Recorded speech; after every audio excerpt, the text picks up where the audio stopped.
উপন্যাস ডায়েরি চ্যানেলের পক্ষ থেকে আপনারা শুনছেন আদিল মির্জাস বিলাভড। লিখেছেন নাবিলা ইশক। কণ্ঠে আমি তাসনুভা। পর্ব 23। সমুদ্রের বুকের উত্তাল ঢেউ, আকাশের বুকে ঘুরে বেড়ানো মেঘ, ছুটতে থাকা বাতাস, সবই এক মুহূর্তের জন্য আদিল মির্জার যেন থমকে গেল। সব সময়কার বুদ্ধিদীপ্তি চোখজোড়া এক মুহূর্ত কেমন বোকা বোকা হয়ে আছে। পরপর এতটা স্পষ্ট, এতটা স্বচ্ছ স্বীকারোক্তি যে তার বিশ্বাসের দুয়ার পর্যন্ত পৌঁছাতে পারল না।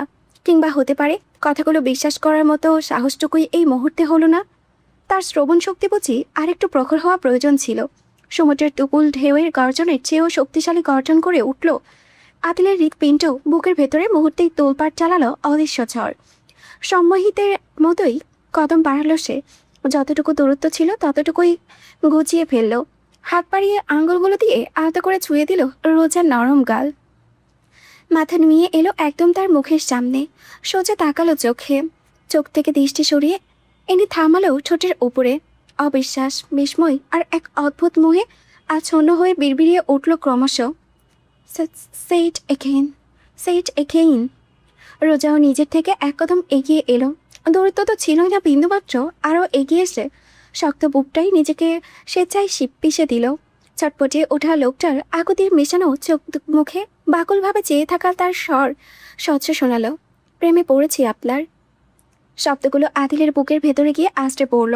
রোজা এক মুহূর্তের জন্য থামলো। পর মুহূর্তেই তার সামনে নুয়ে থাকা মাথাটার কানের কাছে মুখ নিয়ে ফিসফিস করে ফের বলে গেল, আপনি প্রেমে পড়ার মতোই একজন।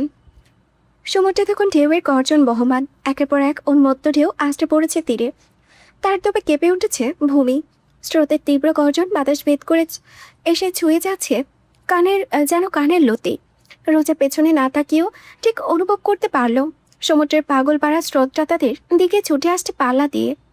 আর মাত্র কয়েক মুহূর্ত, এই তো এসে ভিজিয়ে দিবে তাদের পা চোরা। কিন্তু ঢেউ পাল্লা দিয়ে ছুটে এসে পায়ের কাছে আছড়ে পড়ার ঠিক আগ মুহূর্তেই আদিলের ডান হাত শক্ত করে জড়িয়ে ধরল তার সরু কোমর। এক টানে জমিন থেকে 3 ইঞ্চি ওপরে তুলে ফেলল। পরক্ষণেই তার শরীরটা এনে পিষে ধরল নিজের শক্তপোক্ত বুকের সাথে। সমুদ্রের চেয়েও গভীর কণ্ঠে উন্মাদের মতো বলল, যা বললে আবার বলো, বারবার বলো, যতক্ষণ আমার হৃৎপিণ্ড শান্ত না হয়।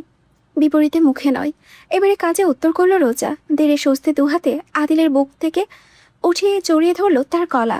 মাথাটা সামান্য বাড়িয়ে খোঁচা খোঁচা দাড়িওয়ালা ও মসৃণ তারে নিজের নরম তুলোর মতো মসৃণ গাল মিশিয়ে দিল। শরীরটা সামান্য কেঁপে উঠল এতে। চোখ দুটো আপনা আপনি বুঝে এলো। সঙ্গে সঙ্গে অনুভব করলো আদিল শ্বাস নিচ্ছে না। রোজার হৃৎপিণ্ড যেন এক লাফে গলার কাছে চলে আসে। মনে হয় এই বুঝি বুক ছেড়ে বেরিয়ে আসবে। তারপরও থামবে না সে। মুখোমুখি হয়ে আলতো করে ঠোঁট ছোঁয় আদিলের টান গালে। সঙ্গে সঙ্গে চোখ জোড়া বুঝে নিল আদিল।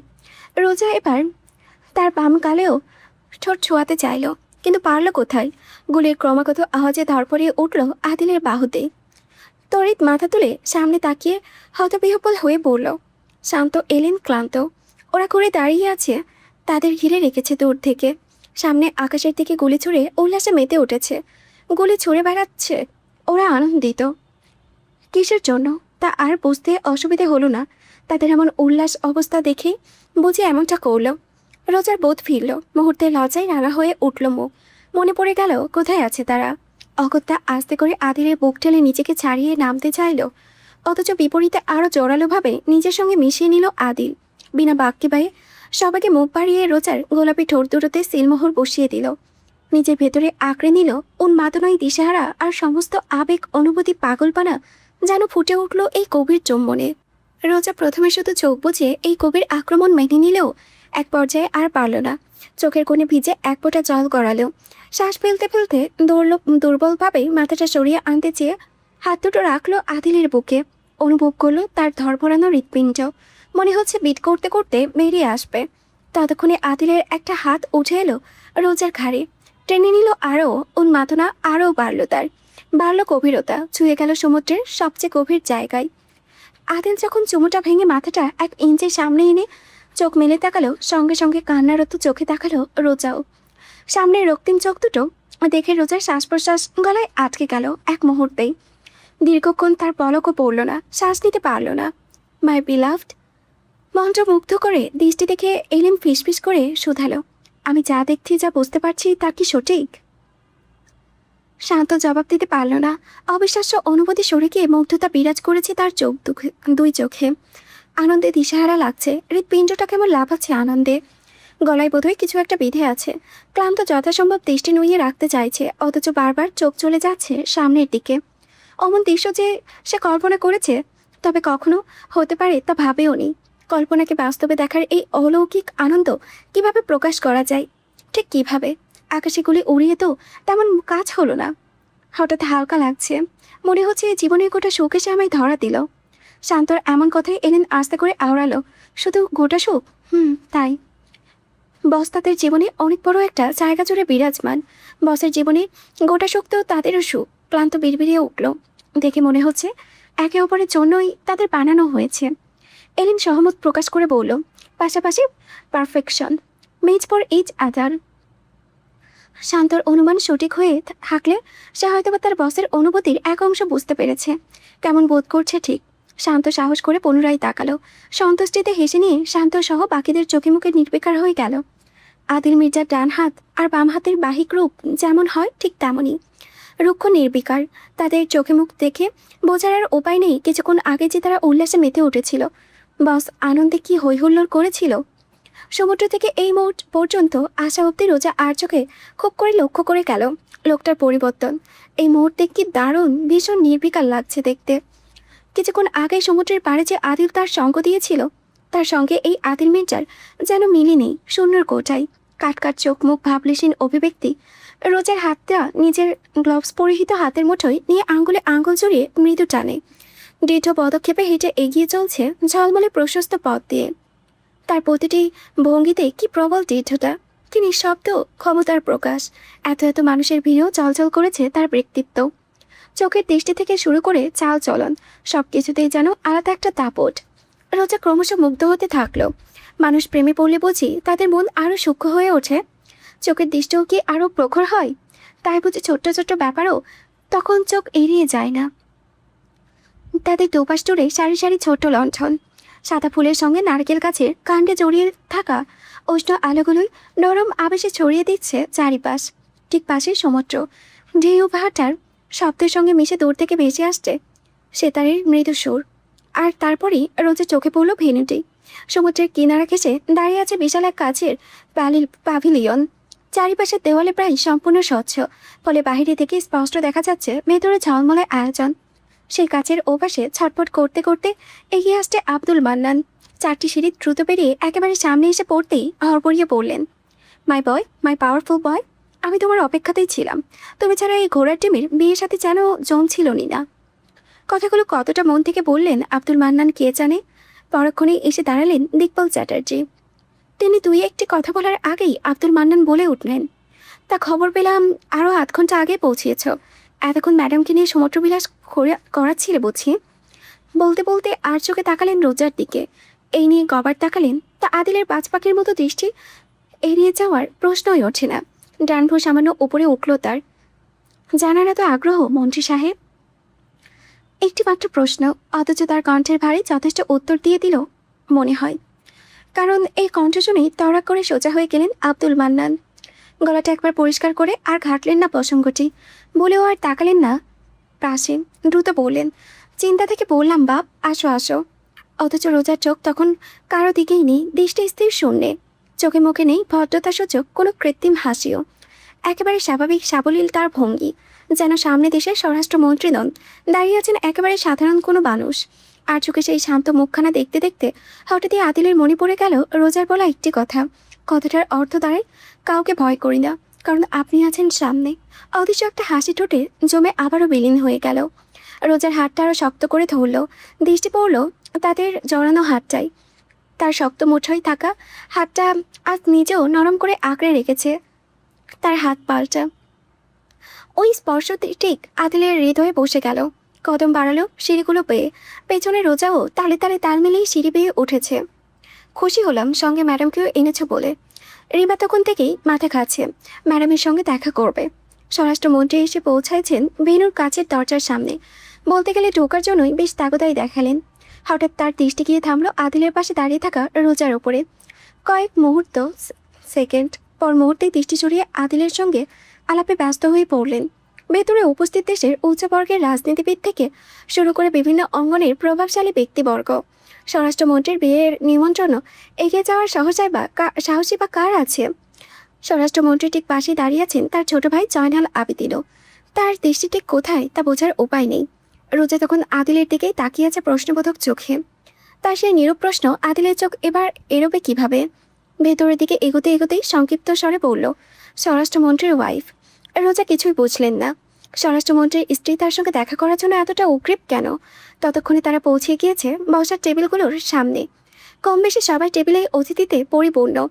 সামনের সারির প্রথম টেবিলটা ফাঁকা রাখা হয়েছে। ঠিক মাথার উপরে চলছে শত শত ক্রিস্টালের ঝাড়বাতি, সাদা অর্কিড, গোলাপি আর রজনীগন্ধায় সাজানো প্রতিটি টেবিল। সোনালি কাটলারি, ক্রিস্টালের গ্লাস, মোমবাতির নরম আলো, সবকিছুতেই অঢেল আভিজাত্যের ছাপ। আদিল সঙ্গে সঙ্গে বসল না, রোজাকে বসে এসে আস্তে করে জানালো, এখানেই আছি, বসো, কিছু লাগবে? হুম। আদিলের হাতটা তার মাথার উপর উঠে এলো, বলিয়ে আওড়ালো, প্রয়োজনে ডেকো, শান্ত আছে পেছনে। রোজা মাথা তোলালো। আদিল চলে গেল কিছুটা দূরে। আলাপে দাঁড়ালো স্বরাষ্ট্রমন্ত্রী, আইনমন্ত্রী আর দিকপাল চ্যাটার্জির সঙ্গে। তাদের তোলে আরও কয়েকজন স্বনামধন্য ব্যক্তি যোগ দিয়েছেন। রোজার পেছনে দাঁড়িয়ে আছে শান্ত। চারিপাশে একবার চোখ বুলিয়ে রোজা ডাকলো, শান্ত। শান্ত সঙ্গে সঙ্গে মাথা নুইয়ে ফেলল। আগের তুলনায় তার কণ্ঠ ভাবভঙ্গি দুটোই ভীষণ বাধ্যতা। জি ম্যাডাম। স্বরাষ্ট্রমন্ত্রীর স্ত্রী কি আমায় চেনেন? শান্তর চোখে মুখে কোনো ভাবান্তর নেই, অথচ কণ্ঠে রহস্যময়ী শোনালো, চিনতে পারে। কাক ময়ূরের বেশ ধরলে একটু ভাব ধরবেই। ওসব আপনার ভাবতে হবে না ম্যাডাম। রোজা কিছু বুঝলো না, তবে গুরুত্বপূর্ণ কিছু বলে মনেও হলো না। সামনে তাকালো। কাজ ঘেরা স্টেজে তখন নাচ গান চলছে, ধীর লয়ে ইউরোপিয়ান কাপল ড্যান্স। সুরটাও ভীষণ শান্ত, স্থির, মৃদু, অথচ চারিপাশটাকে অদ্ভুতভাবে আকর্ষণীয় করে রাখার মতো। কিছুক্ষণের মধ্যে আদিল ফিরে এলো, বসলো তার পাশে। এক এক করে পুরো টেবিলটা ভরে উঠল। স্বরাষ্ট্রমন্ত্রী, তার ছোট ভাই আইনমন্ত্রী দিকপাল চ্যাটার্জি, আরও সব স্বনামধন্য ব্যক্তি। অথচ রোজার মনোযোগ রইল কেবল তার পাশের মানুষটার ওপরে। রোজার পেছনে চেয়ারে হাতলে রাখা হাতটা ধীরে ধীরে নেমে এলো তার কাঁধে। গভীর কণ্ঠে ভেসে এলো, খারাপ লাগছে? রোজা চোখ তুলে তাকালো। আদিলের দুজোর মণি দুটো অদ্ভুতভাবে চকচক করছে। মানুষটাকে আজ ভিন্ন লাগছে, ভীষণ ভিন্ন। মুখের অভিব্যক্তিতে কেমন একটা অদেখা উজ্জ্বলতা, যা রোজার চোখ এড়ায় না। রোজা আস্তে করে আওড়ালো, লাগছে না। আব্দুল মান্নান তখনও বলে চলছেন, আদিল, একটা কাপল ডান্স হয়ে যাক, কি বলো? তুমি আসার আগে স্বরাষ্ট্রমন্ত্রী কিন্তু তার স্ত্রীকে নিয়ে নেচেছে। ঠিক তখনই টেবিলের সামনে এসে দাঁড়ালো একজন রমণী, পরনে শুভ্র অফ শোল্ডার গ্রাউন্ড। পরিচয় জানার প্রয়োজন হলো না রোজার, দেখে বুঝলো স্বরাষ্ট্রমন্ত্রীর কম বয়সী স্ত্রী। মেয়েটির পাশে রিনা সওদাগর, পরনে নতুন ড্রেস, ফিটেড কালো গাউন। তার দৃষ্টি এসে বিঁধল অবধি সেটে আসা আদিলের ওপরে। স্বরাষ্ট্রমন্ত্রী ততক্ষণে নিজের স্ত্রীকে পাশে বসিয়ে সবার সামনেই জড়িয়ে ধরেছেন। নির্দ্বিধায় স্ত্রীর ঠোঁটে চুমু খেলেন। রোজার সঙ্গে সঙ্গে দৃষ্টি ফিরিয়ে নিল। কানে এলো আব্দুল মান্নানের থমথমে স্বর, মন্ত্রী সাহেব, একটু কন্ট্রোল করেন, আমরা আছি তো। স্বরাষ্ট্রমন্ত্রী থামলেন, গলা পরিষ্কার করে শুধু অল্প বয়সী স্ত্রীর কাঁধে হাত রাখলেন। রিনাই টেবিলে ফাঁকা চেয়ার না পেয়ে দাঁড়িয়েই আছে। আর চোখে আদিলের দিকে তাকিয়ে ভ্রু তুলে বলল, কন্ট্রোল করবে কেন? স্বামী স্ত্রী তারা চুমু খেতেই পারে। বিপরীতে আব্দুল মান্নান দুষ্টু ইঙ্গিতে আওড়ালেন, আরে বোঝো না রিনা, কিছু মিছে হয়, আসো না তুমি কাছে। রিনা নির্বিকার চোখে তাকালো, তারপর সবাইকে চমকে দিয়ে বলে বসলো, আদিল মির্জার সাথে জনকে চোখে লাগে না মন্ত্রী সাহেব? সুন্দর তো বেশ। মুহূর্তেই টেবিল জুড়ে নেমে এলো থমথমে নীরবতা। আব্দুল মান্নান মুখ শুকিয়ে গেল। স্বরাষ্ট্রমন্ত্রীর মুখেও মুহূর্তে আতঙ্কের ছাপ। কেউ কিছু বলার আগে শোনা গেল আদিলের কণ্ঠ, থমথমে অনুভূতিহীন, বরফ শীতল। মেয়ে মানুষ মারি না বলে কখনো মারবো না এমন কোনো প্রতিশ্রুতি দিয়ে রাখিনি। মিসেস চৌধুরীর জিহ্বা কেটে এখানে ঝুলিয়ে রাখতে আমার 2 মিনিটের বেশি লাগবে না, যেভাবে মানুষ পুড়িয়ে মারতে আমার সময় লাগেনি। কিং কর্তব্য বিমূঢ় রিনা, সে তো কুম বাড়াবাড়ি করেনি এতদিন, অথচ বিপরীতে কখনো কোনো কথা বলেনি আদিল, ভালো মন্দ কিছুই না। আর আজ এতটা খোলাখুলি হুমকি যে সে পাবে, তা বোধহয় স্বপ্নেও ভাবেনি। রোজা ফিরেও তাকালো না, তবে বুকের ভেতরে কিছুক্ষণ আগেও যে আগুন জ্বলছিল তা যেন আচমকায় নিভে গেল। জ্বলে ওঠা হৃদয়টা মুহূর্তেই পানির মতো শান্ত হয়ে এলো। স্বরাষ্ট্রমন্ত্রীর পাশেই বসা তার স্ত্রী রিভা এবার আদিলের দিকে চেয়ে মিষ্টি হেসে বলল, এসব ছাড়ুন মিস্টার মির্জা, মিসেস মির্জার সঙ্গে একটা রোমান্টিক ডান্স করলে কেমন হয়? আদিল তাকালো না, উত্তরও দিল না। তাই রিভা এবার পাশের দিকে তাকালো, চোখে মুখে দুষ্টুমির আভাস, যেন সে জানে রোজা রাজি হবে না। রিভা এবার সরাসরি রোজাকে বলল, মিসেস মির্জা হয়ে যাক। আব্দুল মান্নানও আর চোখে তাকালেন রোজার দিকে। ভেতরে ভেতরে কে না জানে আদিল মির্জার জোরপূর্বক বিয়ের কথা, অথচ আদিলের অভিব্যক্তিতে তেমন কোনো পরিবর্তন নেই। পর মুহূর্তেই রোজা নিজের ডান হাতটা বাড়িয়ে ধরল তার সামনে। চমকে উঠল আদিল। ধূসর চোখ দুটো সরাসরি এসে আটকালো রোজার চোখে। দ্বিতীয়বারের মতো সে নিশ্চল চোখে স্পষ্ট হয়ে উঠল আশ্চর্যতা। মুহূর্তেই নিভে গেল পুরো ভেন্যুর আলো। অন্ধকারে ডুবে গেল চারিপাশ। শুধু কাজ ঘেরা স্টেজটাকে ভাসিয়ে রাখলো ওপর থেকে নেমে আসা একরাশ সাদা আলো। এই আলোর বৃত্তের ঠিক মাঝখানে দাঁড়িয়ে রইল দুটি শরীর, আদিল মির্জা আর তার বিলাভড। চারিপাশে শত শত চোখ যেন মুহূর্তেই ঝাপসা হয়ে গেল তাদের সামনে। রয়ে গেল শুধু তারা দুজন, আর তাদের অস্তিত্ব চোখে চোখ। ব্যাকগ্রাউন্ডে বাজছিল ধীরলয়ের ইউরোপিয়ান টিউন। সুরের মৃদু ওঠে নামার সঙ্গে তাল মিলিয়ে এগোচ্ছিল তাদের পায়ের গতি। এক পায়ে সামনে, এক পা পেছনে, কখনো পাশাপাশি, কখনো অর্ধবৃত্তে ঘুরছে। প্রতিটি পাকে রোজার শরীর সামান্য তুলে উঠেছে, আর আদিলের হাতটাকে নিখুঁতভাবে সামলে নিচ্ছে, ছুঁয়ে দিচ্ছে, বুকে আগলে নিচ্ছে। আদিলের একটি শক্তপোক্ত হাত শত আবদ্ধ হয়ে ঠেকেছে রোজার কোমরে। রোজা একটি হাত তার কাঁধে, অন্য হাতে তাদের আঙ্গুলগুলো জড়িয়ে আছে। প্রথম দিকে রোজা পায়ের গতি ছিল খানিকটা অনিশ্চিত। এত মানুষের সামনে এভাবে নাচার অভ্যাস তার নেই, অথচ আদিলের উপস্থিতিতে তার চোখের জল সবই সে ভুলল। তার হাতের চাপটুকুই প্রতিটি ভুল পদক্ষেপের আগেই তাকে সামলে নিচ্ছিল। আদিলের দৃষ্টি কোথাও সরছিল না, তার দৃষ্টি স্থির রোজার চোখে, ঠোঁটে সর্বোপরি মুখে। রোজাও একসময় বুঝতে পারল বুঝে, সুরের সঙ্গ নয় বরং আদিলের চোখের সঙ্গই তার ইশারার সাথে তাল মিলিয়ে নড়ছিল মাত্র, কাঠের পুতুলের মতো। একবার আদিল তাকে নিজের দিকে টেনে নেয়, পর মুহূর্তেই ছেড়ে দেয় সামান্য দূরত্বে। রোজা ঘুরছে তার হাতের নির্দেশে। সাদা আলোয় তার শাড়ির আঁচল বাতাসে কেটে ঘুরছে আশপাশ জুড়ে। ঘর শেষ হতে আবারও এসে থামলো আদিলের সামনে। কোমরে রাখা হাতটা একটুও সরানি, বরং আরও টেটা হলো। হঠাৎ সুর বদলে গেল, এলো ভিন্ন গান, যা ভেসে বেড়ালো তাদের ঘিরে। পৃথিবী একদিকে আর তুমি আরেক দিকে, আমি তোমার কাছে যাব, এ পথে যতই নামক আধার। আমি দুনিয়া ছাড়তে পারি, আমি জিতেও হারাতে পারি, পারবো না শুধু বাঁচতে কবু তুমি ছাড়া। শব্দগুলো যেন সোজা এসে আঘাত করলো আদিলের হৃৎপিণ্ডে। তার পায়ের গতি এক মুহূর্তের জন্য থমকালো। ধূসর চোখ দুটো গভীরভাবে স্থির হয়ে গেল রোজার মুখে। তারপর কোনো পূর্বাভাস ছাড়াই আদিল তাকে ঘুরিয়ে নিল। এতে রোজার কদম হঠাৎ এলোমেলো হয়ে গেল। এক পা ঘুরে এসে সে থামলো আদিলের বুকের কাছে। পিঠ ঠেকে গেল তার প্রশস্ত বুকে। আদিলের একটি হাত তখনও তার কোমরে আঁকড়ে রেখেছে, অন্য হাতটা তাদের জোড়া হাতের সঙ্গে জড়িয়ে আছে। রোজার শ্বাস আটকে এলো। পেছন থেকে আদিলের উষ্ণ নিঃশ্বাস এসে ছুঁয়ে গেল তার কানের পাশে। বুকের ভেতর থেকে উঠে আসা অস্থির শ্বাস প্রশ্বাস শব্দ এতটাই কাছে যে ব্যাকগ্রাউন্ডের সুরের মাঝেও স্পষ্ট শোনা গেল। আর তখনই গানের পরের লাইনগুলো এবার শুধু স্পিকারে বাজল না, আদিলের ঠোঁট থেকেও বেরিয়ে এলো ফিসফিস ভঙ্গিতে। রোজার কানের একদম কাছে ভীষণ ধীরে ধীরে বাজল, আমি নিঃস্ব হয়ে যাব তুমি ছাড়া। রোজার বুকের ভেতরটা ধক করে উঠল। আদিলের কণ্ঠ থামল না, আমি পাগল হয়ে যাব তুমি ছাড়া, আমি ধ্বংস হয়ে যাব তুমি ছাড়া, আমি সময়কে থামিয়ে দেব তুমি ছাড়া।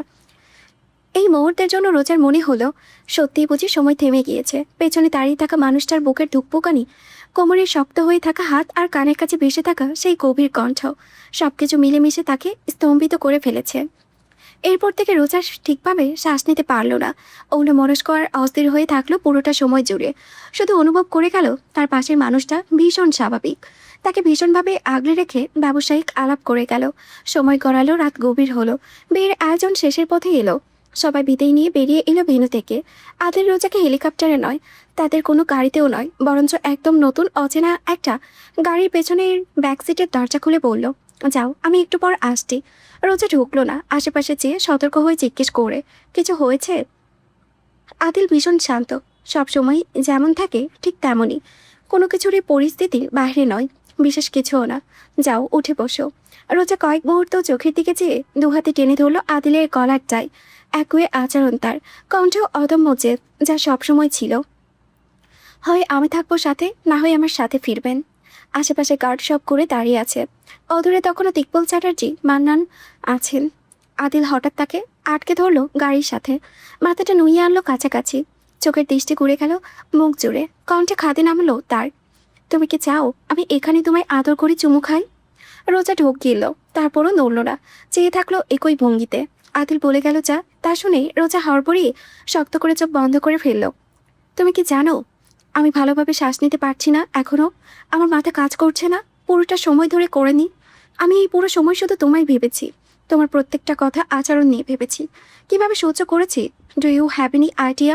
কেঁপে উঠল রোজার শরীর। আদিলের মুখ চলে এলো কানে। Rose right now I just wanna refire you, renew and possess you.